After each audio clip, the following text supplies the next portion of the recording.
Hello, creative friends. I'm going to show you how to make a really simple junk journal. First, you're going to start out with a sheet of watercolor paper. I'm using 9 by 12 because I do not like to measure. Then you're going to grab your favorite papers, and you just need to cut the paper down so that it's the size of a printer page or standard copy paper.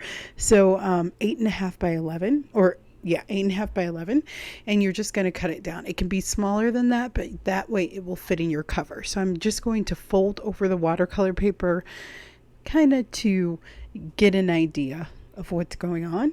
And then I'm going to start folding down my paper.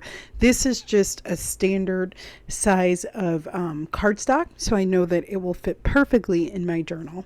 And for the other papers, I'm going to cut them down to the measurements that I gave you. So just grab your paper cutter. If you don't have a paper cutter, you can just trace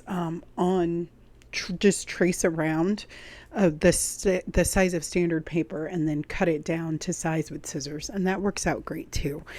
For my journals, I don't worry about things being perfect. I just kind of want it, a little close is fine with me. And I love having different size pages and different kinds of pages in my junk journal too. So I'm just going to cut them down. I'm using lots of different papers here. I have tracing paper, I have cardstock, I have old scrapbooking paper. So you're just going to cut it down, and that's what you'll use. I even have some pieces that are smaller that I'm going to add to this junk journal. So really easy. And I love it because you don't really have to measure only these pages. But if you had cardstock or even scrapbooking paper that was the exact size paper, you would not need to measure anything. And then this is just from an art book that I have. So it has lots of paintings and different statues and stuff like that. So I thought I'd add a few pages of that inside of this junk journal too. So really fun. This is like an invitation. I get a lot of my papers from the thrift store, and this is just a writing piece of paper, and I have vintage papers, so just fill it up. I usually do about 20 pages, sometimes less than that, because I kind of like to add lots of stuff to my junk journal. So those are the perfect size, so I don't need to cut that down. So you can kind of measure if you have like old planner pages, that works out great too. So I really love the pattern on this one, and it's from a couple years ago. So I tore out some pages from that. This is just like the scribble paper that you can get from the Dollar Tree. I like painting on that. And in junk journals, you're going to kind of layer things. So yeah, so you'll just kind of cut everything down to where you want it. And yeah, it's super simple. You can add as many pages as you want. I like old calendar pages. They just add a pop of brightness, and you can, slap a road or throw some paint on there and write a quote, and you're good to go. So really fun. And I like to save those little paper scraps. I'll use those for collage or something like that. And this is another calendar. You can get a ton of calendars from Dollar Tree and also from the thrift store too. So now I'm going to start folding these papers down. You can kind of think of what order you want them in.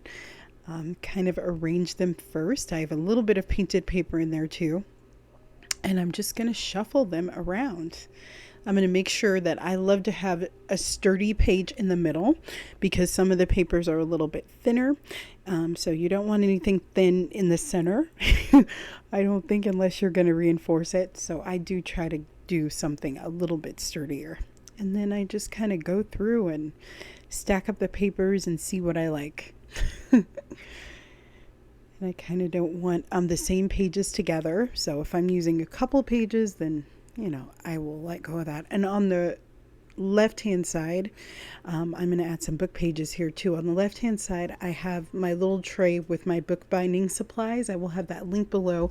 And if you want a detailed kind of example of how I make this journal in full time, I will have a link to that. It's using cardstock and white cardstock, but it shows you the techniques. But you're just going to fold your papers in half very easily, and you'll just press. I'm using a bone folder here to make those creases nice and crisp. And then I'm going to start stacking my paper. So it's super simple. And you're going to need wax linen thread, and then I have just tapestry needles is what I use for this. And then you just need something to make a hole. So you can use a push pin or a pokey tool, whatever you have will work out great. But you just want some nice creases. And I'm going to just kind of stack everything up. And it's so much fun. And this page actually from the book is way too big. Like I folded it wrong, so I'm going to have to trim that. But I don't think I realized that yet. But I do realize it when I start sewing the journal. So, yes. And this is just some painted paper, so I'm kind of measuring it. I'm like, I think this is going to be too big. So, yeah. I kind of needed to fold it in the center, so I'm going to take it and trim it. And that's why it's great to fold your papers before, because you can adjust things. Yes. Yeah. And it's just the way I folded it. If I folded it in the center, that will kind of mess up the image. So, yeah, you live and learn. So I just trimmed it. And it fits perfectly now. So really just a little bit off the edge there. And I'm excited to use that one. That'll be great. And then I'm just going to keep folding my papers. This is just letterhead that I got from the thrift store that has a really pretty kind of pattern on it. So yes, and some of the pages, I love having different sizes pages in my journals because you can attach pages on there or add lots of layers. This is tracing paper, which is always a great addition to your junk journal. It's a little bit transparent. Vellum works very well too. I also love that too. And you're just going to fold it over. And I make sure to put that behind kind of a sturdier page because it is transparent and kind of thin. And calendar pages, you just go through and fold all of those papers. And as I said, I do have a tutorial. Well, I will show you this step by step.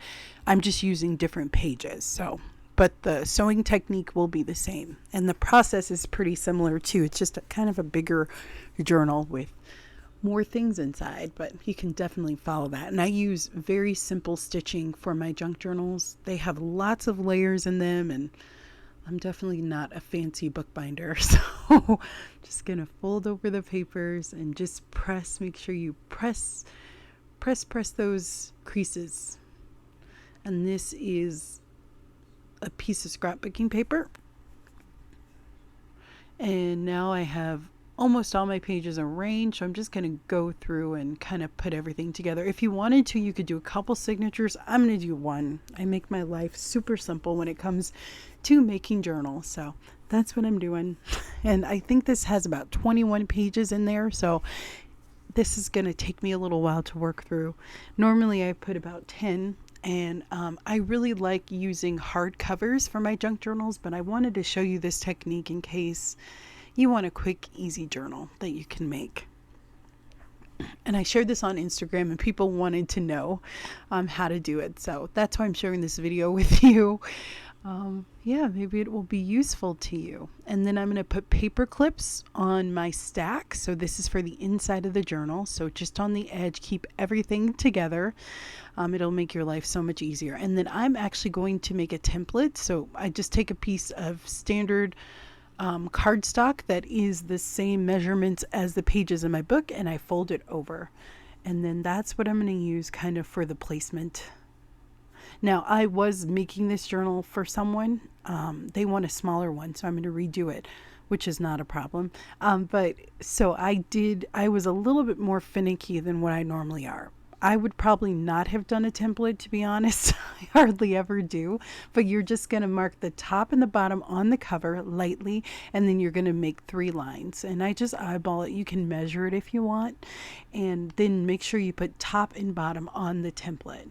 And then I'm going to make the holes, and this way everything will line up well.